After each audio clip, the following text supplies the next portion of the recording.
Hello, good afternoon po. Praise God, oh. Pumunta po ako dito sa kapatid ko.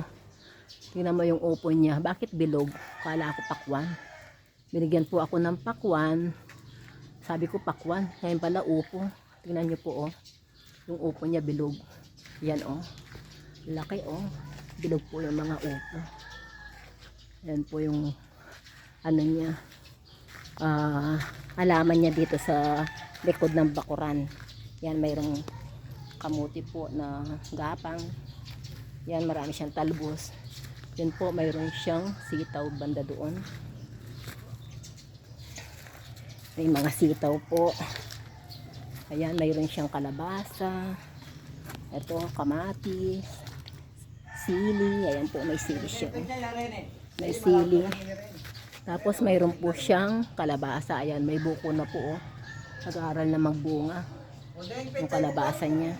Tapos kamatis po. Ayan. Tapos dito po mayroon din siyang ampalaya. Wow, bahay kubo pala itong ano mo, garden mo, kuya. Oh. Dito mayroon pa siyang sitaw. Ito po, oh. Diba, ang ganda. Basta dito sa baryo, masipag ka lang, di ka magugutom. Maraming pagkain. Marami kang makakain, no? Pag dito ka sa baryo, masipag ka lang magtanim-tanim. Kung konsumo lang, mayroon na. O, mayroon pa siyang pechay. Ayan po. May mga pechay pa siya. Ayan. Ito, may mustasa. Ito po, mustasa. Ito, pechay, oh. Ayan. Ayan po. Mayroon din siyang alagaw din.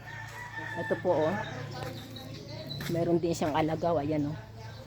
Ang laki ng alagaw niya. Ito po yung sitaw.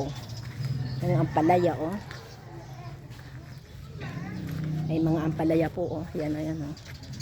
Diba? Tsaka talong. Ayan po, mga talong. Bahay kubo pala, Ate Tonya, itong alaman mo, eh. Praise God. Thank you, Lord. Thank you po sa mga followers. Salamat po sa mga nagpa-follow sa video po namin. Thank you po. God bless us all. Bye.